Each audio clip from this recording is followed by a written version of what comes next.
RedZoneSports.bet, the British home of American sports.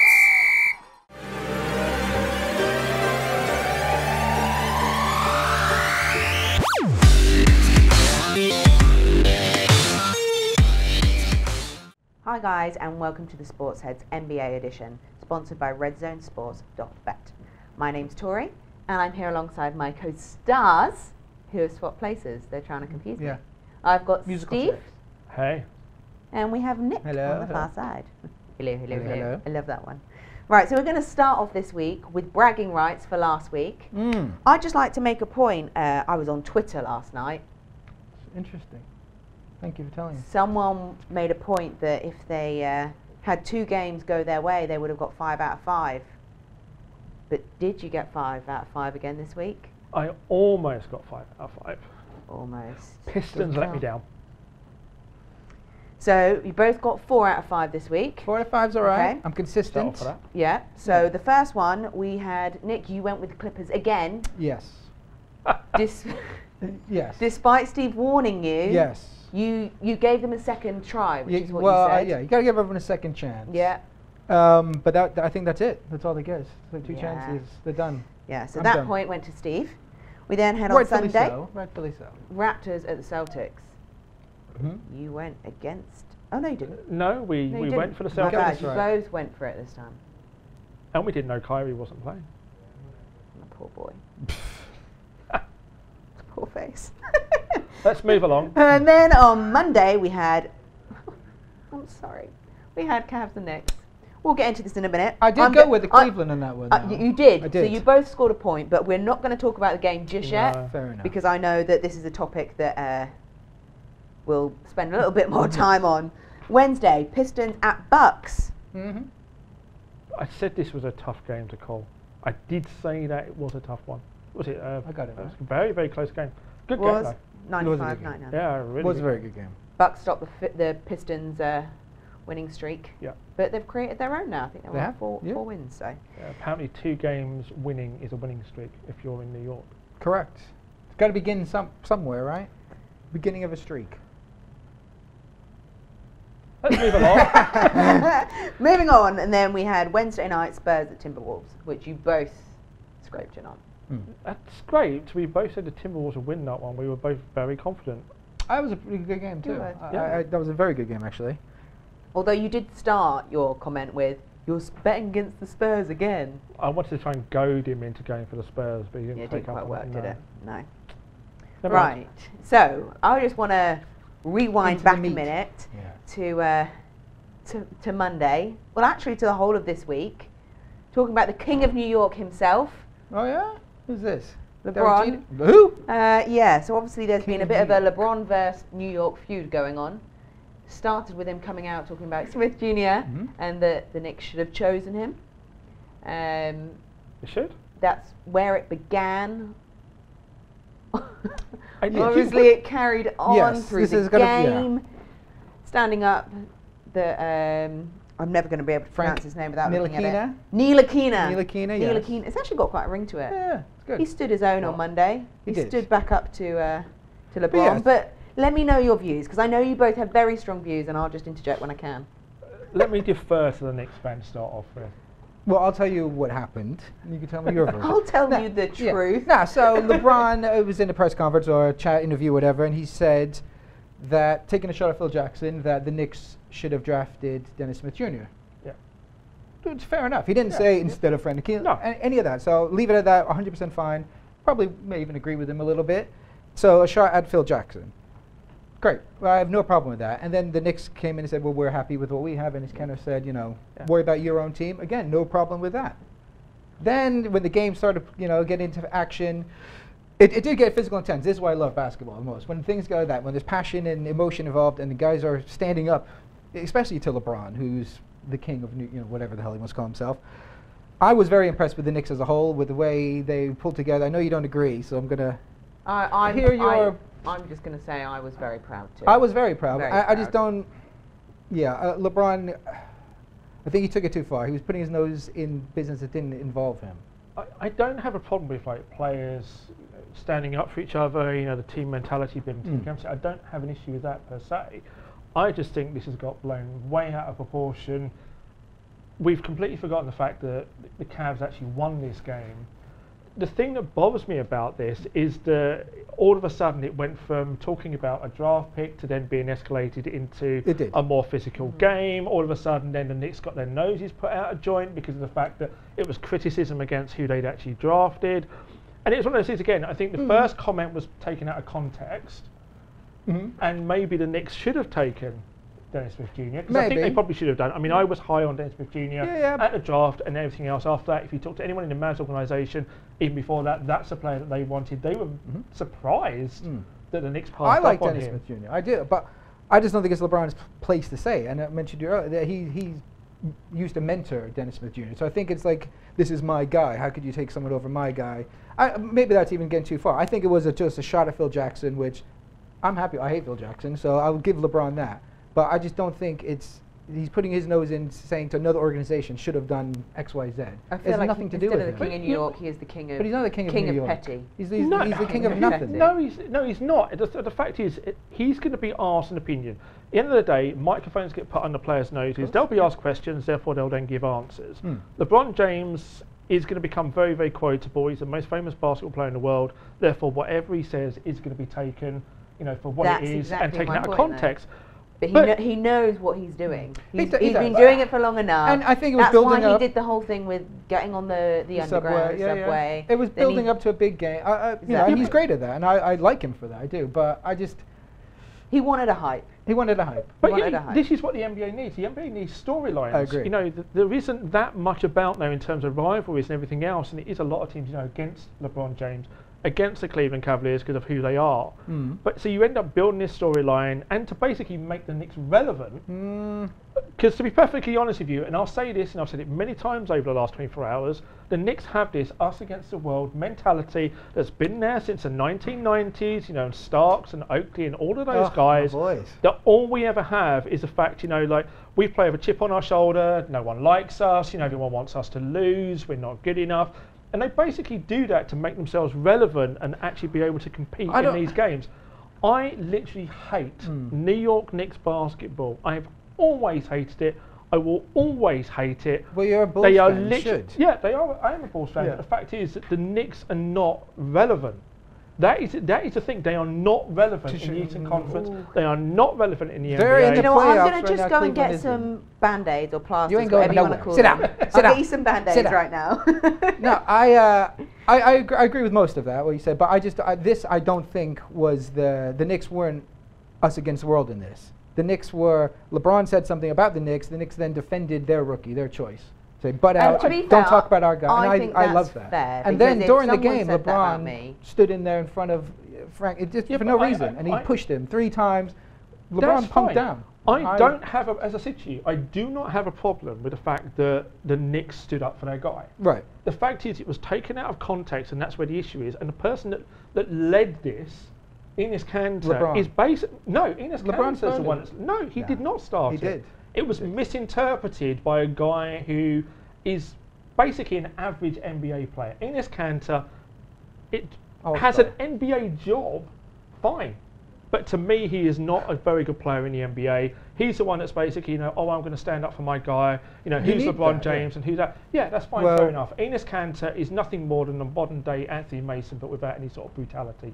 I love Anthony Mason. I would rather But I would rather have my guys sticking up for each other than punching each other in practice like the Bulls do.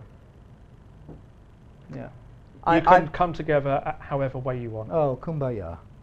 Right, guys. Can we move along? I'm tired of talking about the Knicks. I think. Speaking of the Knicks, I think it's time to move on. We're going to go to we Utah both agree Jazz. LeBron was wrong. Rudy Gobert out 4 to 6 weeks with a bruised tibia. Oof. Doesn't even sound good. So, I mean, they're saying that his recovery should be relatively simple. He's very adamant that he's a strong healer and that he'll be back soon. But what does this mean for the Jazz in the meantime, as obviously he is kind of a key part to their functionality? He is the key part to it. I mean, like Gordon Hayward has now come and gone. But if we take a look back at what Gobert meant to the team last season, they were 12 points better off than they were when he wasn't on the court. Right. So they're going to really miss him. The problem is for the Jazz is they don't really have a lot of other options. Exactly. And they're not a playoff team, but the problem is with them is that they're trying to find a new identity, and Gobert's a massive part of that. So for him to miss any action right now is awful for them. The Western Conference is hard enough, as we always talk about. At the end of the day, the Jazz now are going to be plummeting towards the basement in the Western Conference. That's right. And I mean, a big guy with a bad leg knee now, you don't want to hear that. But yeah, no, I think the Jazz are, don't want to write off the season already, but yeah, they are. They have nothing else. I mean, Rodney Hood leading their team, scoring off the bench, which, I don't know, you obviously want your starters to lead the team in scoring. And I think at the end of the day, I mean, it's not only what Gobert brings on the offensive side, he brings it in the defensive side fantastic, as well. yeah. You know, I mean, they're going to miss him at that end of the court as well. So the offense is a disaster, but it's now what they're going to miss on the defensive side as well. So not good times if you're a Utah Jazz fan right now. No. He's a good locker room guy. He's a good glue man. He put out Everyone loves a glue guy. Exactly. He put out the tweet the other day when they had another loss, and he was just like, "We lost again, but we're going to work through this." Oh, he's a Pritt stick. And then he... We agree. A what? Yeah, I'm not sure what it says. A Pritt stick. Okay, right. there we go. Sorry, the words blended. Right, moving to... I'm coming to you, Nick. Okay. Because you gave them a second chance. The Clippers are not doing the greatest right now. They're not. Are we giving them an excuse of injuries? I mean, I'm not gonna, I'm not a Clippers fan, so I'm not always gonna stick with the Clippers. I thought they would be better than they are. Yeah, they got injuries. Every team deals with injuries. I'm never a big fan of, oh, we're hurt, so, woe us. But they do have, their key guys are kind of hurt. And they're building, their team that are in transition after Chris Paul, they brought in a few new guys, and all those guys are struggling right now, or if they're playing at all. So I think, again, as I keep saying, throughout the year, they'll they'll be fine. But for right now, it's not good in LA. They are, I mean, struggling to get on the court. Yes, I mean, Patrick Beverley, Gallinari is injured, Teodosic is Who also injured as well. I was looking forward to this season. Yeah, I mean, 3/5 of their starting lineup. I wouldn't necessarily use injuries as the great excuse in the world. Because at the end of the day, every team has injuries. It is the next man up mentality, but the Clippers are really struggling. I think alongside that as well is that DeAndre Jordan is having an awful year defensively, which isn't helping them. They're not playing well on the offensive end. It seems as well the ball is sticking wherever it's going. Yeah. If Blake gets hold of it, he's the one that's got it. If any of the other offensive guys have got it, again, it's sticking there. There is no ball movement, so their offense has become very, very predictable, and so therefore it's very, very stoppable as well. So I think this is bad times for the Clippers. I think they'll definitely benefit when the guys come back. Oh, for sure. And this is, again, without Chris Paul. I mean, the guys that replace him, Teodosic and Beverly, both out. Yeah. So ball isn't moving, but who the hell they got to move the ball? So, yeah. Not good. I mean, hopefully Doc can suit up. Well, I mean, apparently there's a guy in LA who prefers to pass rather than shoot. Magic? Yeah. I was going to say, swiftly moving, staying within LA, but moving on to another hot topic that has been discussed. Mr. Ball, the oldest Ball. I mean, they're all over the place at the moment. There's many conversations to be had about the Ball family as a whole. He's obviously come out saying that he's very much inside his head at the moment, and this is why he's not playing to the standards that maybe... This is Lonzo Ball. Yes, this is Lonzo Ball. Maybe the standards that were portrayed that we were going to be seeing from him. I don't even need to ask you this, Steve. Do you agree with Lonzo that he's just inside of his head? Is it his dad that's put too much pressure on him, or...? I'm going to turn around and say right now is that this is possibly the last time that I want to talk about Lonzo Ball this NBA season. Can we just agree on that right now? Lonzo Ball was a guy that came into the NBA with a lot of promise. Whether or not you want to say that's down to his dad, or whether you want to say about the talent that he had when he played at UCLA, that's open for debate. The thing is for me is that, he does look like a guy who doesn't want to shoot right now. He hasn't got confidence in his shot, and rightly so. He's only shooting 30% overall, 23% from downtown. He could actually be a guy that has the lowest three-point percentage for a rookie in this three-point era. Jeez. This guy cannot shoot at all. He's even shooting only 50% from the foul line as well. Yes. I mean, his actual shot isn't great right now, so he's trying to pass the ball. He doesn't want to take that shot. It's really hard, and I think a lot of pressure's been put on him. I think if you want to look at him as a person, that's been really difficult. It is LA.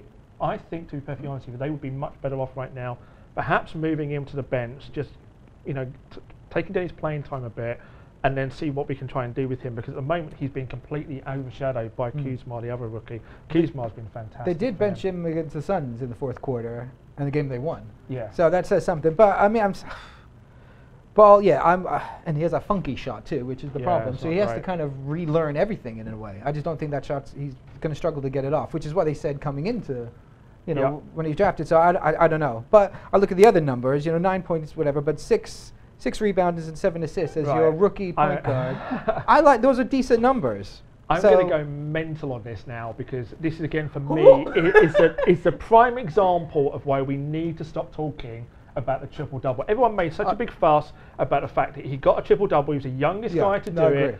End of the day, the triple double stat has got so many flaws in it. Especially nowadays, you shoot so many more times. There's so many more opportunities for assists. Absolutely. So I agree with that. The reason why I didn't get carried away by Westbrook and all these triple doubles last season, it is not the same as when Oscar Robertson was doing it. Completely agree. Completely not the same. So the fact is a ball sitting there, with over 6 rebounds, sitting there with over 6 assists. That really doesn't mean anything in the grand scheme of things if he can't put the ball in the damn hoop. No. But my point with that was at least he's doing other things. It was going back to Frank Nagin, who you don't like, but during the game they kind of said he's not scoring much. He's doing, he knows his liabilities and he's playing to his strengths. Whereas I don't think Lonzo Ball is. He's coming in with the hype, trying to, be the man in LA, and it's too much too soon. I mean, I think they made the necessary moves to make Lonzo Ball a starting point guard in LA, which made it very, very difficult for him. And that was even before the fact that with LeBar Ball putting the pressure on him that he's put on him, whether it's direct pressure, whether it's indirect pressure, I don't know. But at the end of the day, he's basically put his son in the NBA with a target on his back because every point guard around 100%. The league wants to light this guy up. Of course. And it's such a point guard heavy league right now that every night you're playing a guy who is, all-star caliber point guard out there. And shooting the way you are, you know what I mean? They just lay sit back. Exactly. They don't have to do anything. Yeah, I'd be like, take your shot. You prove to me that you can knock that down. Yeah. I would love to see a shooting contest between Lonzo Ball and Ricky Rubio. That'd be hilarious. I wouldn't want to watch that actually, but yeah, that would be good. A game of horse. Ugh. Oh, bless him. Bless him. But, I mean, I think LeVar there will be partly to do with it. He likes to get in people's heads. Obviously, back in when they were in off-season, he got into Hero, Joel Beedman's head, saying they were talking about Lonzo Ball at the time. He got a $10,000 fine. I think he had a sweet revenge when he was playing the Lakers, which we'll go into in 2 seconds. Yes. I'm just going to make a point of the beautiful social media. He's probably one of the social media kings of the NBA. Absolutely. Posted a great picture of him going to score, and Lonzo just falling on the floor. Yeah. So he got a sweet revenge. But right, I'm passing to you guys. Beedman. Joel Embiid. I love Joel Embiid. I do too. I'll let you go. I think for me... Don't know why I'm going with Beedman. No, I've just completely renamed him. No, but that works. That works. I think Joel Embiid, we're seeing how great this guy can be. I mean, last season he had his season cut short because of injuries, and I think at the end of the day he's part of this new Sixers revolution. I mean, the game he put up last night, over 40 points, 15 rebounds, 7 blocks, 7 assists. We've not seen a game like that since Artis Gilmore, Wilt Chamberlain. I think this guy could very well be something special. I mean, it was the Lakers, but he is one of these big men that could ultimately make a huge difference in the NBA. And I think now, if he can stay healthy, keep him on the court. I think with Ben Simmons and Robert Covington, we'll talk about shortly, is the fact that the Sixers do have now this nucleus in place. Oh. And the issue I have with it though is, if we want to talk about the Sixers, is the fact that have they shown the rest of the NBA how you can rebuild a franchise? Have they shown the fact that you can be that bad for a 5-year period, basically not give a crap about your team, and then hoard these draft picks and then be able to do it? And I think it's working. It's working, but I don't necessarily think it's great for the NBA to be able to show off that. I think it depends on your fans as well. Oh, a lot of fans aren't going to put up with that. No. But but it's still ongoing. They have Fultz, who we haven't even added him to the mix yet. So, but no, as far as Embiid, I agree. He's fantastic on social media. He's what you want. These are the personalities you want to come out of the game. That's why what makes the game bigger than just what happens on the court, really. So I'm a huge fan of his. So and just to give the Sixers a little bit of credit as well, the last time that someone scored close to 40 points with 7 rebounds and assists was Irving back in '82. Yeah, Dr. J. Yeah, that's before my time. No, it wasn't around my time. But anyway, exactly. It was before mine. But no, exactly. That proves it. And if I'm a 76ers fan, I'm happy right now. I've waited. I've gone through the years of crap. You've done the and struggle. now you know, I tell you what, if you're a Sixers fan and you've gone through the last 5 years, you should have your season ticket for free. yeah, I agree. You really You should have should. done for You what should. you've had to go through. Yeah, I agree. Playoff basketball is back in Philadelphia. Yeah, Go on, Philly. go on, Philly. So, while we were just talking, you mentioned about Covington. Yes. Obviously, it's being finalised at the moment. Looking like some big figures. You say big figures, but I think it's an absolute bargain. I mean, like all teams out there want guys that are 3-and-D. I mean, this guy's knocking down 50% from three-point range. He's one of the best defensive players in the league. Led the league last year in deflections. Again in the top 5 again in that category as well. I like him. I mean, as I said, everyone is out for those wing players that can knock down that shot and also provide a two-way player. I mean, Jimmy Butler's another prime example. That's what teams want. Yeah. So to get Covington for just over $15 million a year, I'm really happy. I mean, Philadelphia for me have made a really good choice there. Scary, I think, maybe in the next 5 years, what the Sixers can do. And again, going back to what they just went through, this is to keep a guy like that together. They got the nucleus now, so yeah, no, a great. They had to keep him really, but I'm a big fan of his as well. Yeah, Covington's a good player, very good player. Maybe 2 or 3 years ago, you have a guy like that on your team. They're going to walk. They're not going to sit around and wait for that. Yeah. But That's right. it goes to show now is the fact that the Sixers is a team that players do actually want to come and play for. Yeah. You know, They're I mean, building a franchise. They are, and you're going to get players that are going to come over here. I mean, they had like JJ Redick come over here with huge experience. I mean, Amir Johnson's gone over there as well. I think you're going to have now that as a destination where free agents can take one look at it and go, there's a hell of a young nucleus there. Yeah. I want to be a part of that going forward. So Get to it live wouldn't close to New surprise York. me. Good times in Philadelphia. Yeah, very good time to Philadelphia. Yeah, see, I agree. We all Going agree. back to Philly. So now we're staying on the East Coast, but we're talking from the mouth of a West Coast person, Steve Kerr, saying that the Celtics best in the East. Yeah, for Should be years for to some come. time. Yeah, I mean, got to agree with that. They're 13 in a row winning right now. They still have Gordon Hayward, who's not on this team right now. They still have the Nets picks coming up in the next year or two. So yeah, I mean, obviously, LeBron's not going to be at Cleveland, or I don't think it'll be the next year. But regardless, in 3, 4, 5 years, he's not going to be LeBron now, so he's going to decline. But yeah, so the Celtics, I completely agree. The next 10 years, they'll be the ones going to the finals more often than not. Sad to say.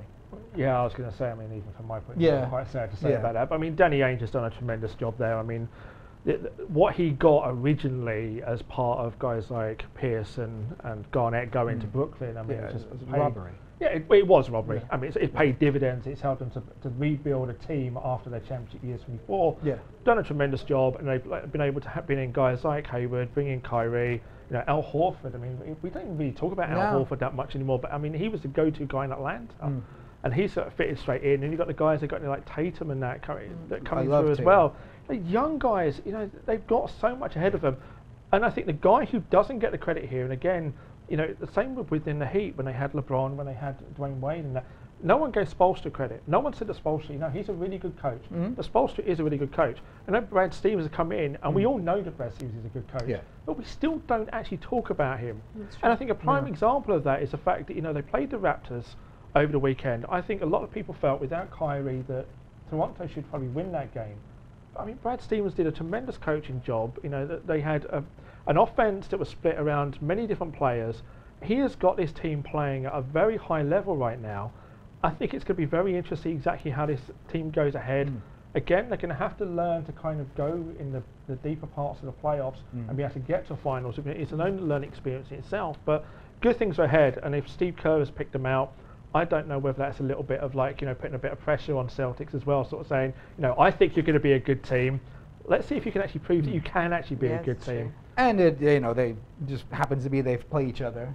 So it's building up for that game. But and going back to Brad Stevens as well as, it's a totally different team than he had last year when they were the #1 team in the East. So he's effectively doing it again with 2 completely different teams in space of a few months, which is very impressive. Yeah, he's a tremendous coach. Yeah. I mean, I really like Brad Stevens. I mean, there's like every other team in the NBA out there would love a guy like Brad Stevens as a coach because he's a player's coach. Everyone really likes him. I mean, that's for me. That's the reason why it was like such a bad secret that Gordon Hayward was going to go there. I mean, Hayward and Stevens are very, very close. And when the Jazz got knocked out of the playoffs, even before then, I said that Hayward would go to Boston because it seemed like that would be a great fit for him. It's unfortunate, obviously, he's got the injury, but I mean, Boston's still got a hell of a lot of talent there. And I know a few teams thought to themselves, okay, a few fans think Boston aren't going to compete this year, but they're showing, winning 13 in a row, some of those games without Kyrie as well, that they can actually be the big dog in the East. But as I say, for me, I think Steve Kerr's having a bit of fun here. I think he's kind of saying, put a bit of pressure on you. And also at the same time, maybe putting, getting under the skin a bit of LeBron as well. Yeah. Maybe by turning around and saying, it's no longer your playground anymore. No, I like that. I didn't thought about that. Take a seat, boy. Yeah. But it is. I mean, it's like all of a sudden, the Cleveland's pretty much been, the team in the East. On what a point? Dominating. It's LeBron's the king team in the East, no matter where he is. LeBron's league. And all of a sudden, Steve Kerr's turning around and saying, well, it's not your league anymore. Yeah. It's not your conference anymore. No, I like it's now Boston's conference. I like that. So it'd be quite interesting to see, Steve Kerr playing mind games. Wouldn't put it past him. He learned from the best. He played under Jackson, played under Popovich. I was going to say, so moving on from that, Steve Kerr obviously likes to talk about the future and what he believes he will see happen. So, Popovich Kerr 2020. Popovich for president. So, I mean, the 2020 elections are looking great. Without going into politics too much, we've got Will Smith, Kanye West, Popovich. The Rock. Yeah, The Rock. I mean, Oh, I put a note there to say buying or selling. I'm buying this. I would love to see this happen. I love Popovich. He's a guy that can just come out with the greatest quotes possible. Anyone who sees anything to do with him around when a microphone's put under his nose, it's just hilarious to watch. Yeah. It will be so much fun. He's very, very well respected in the NBA family. A lot of people really like him and would certainly back him. We've already heard lots of people come out and saying, if he did run, what a great thing this would be. Again, don't want to get too political, but I mean, if the current president can get in, then surely that opens the door for pretty much anyone else. So, at the end of the day, I think I would vote for it. I'm not allowed to vote, but I would vote for Popovich. I'm not a Spurs fan, so no, I like Popovich, and he has a military background, I'm pretty sure, as well. Didn't he coach in Army wherever years ago, or West Point? Anyway, but yeah, I mean, you got to respect him and everything he says. You pay attention to, listen to a bit more. But I think it says more about without getting into politics, just the state of the world today when this is even a discussion, and he should not be running, even talking about running for president. But the fact is, nowadays, I could actually see him being president. Anyone could be president. But I'm selling it. I don't see it happening. I don't see it happening. I'd love to buy it. That brings us to a close of this week's review show. So make sure that you click that like button because we know that you liked it, and subscribe so you're not missing out on next week's show. See you later. Bye. You gotta keep your eye on the ball, boys. Check out our latest hoops offer. RedZoneSports.bet, the British home of American sports.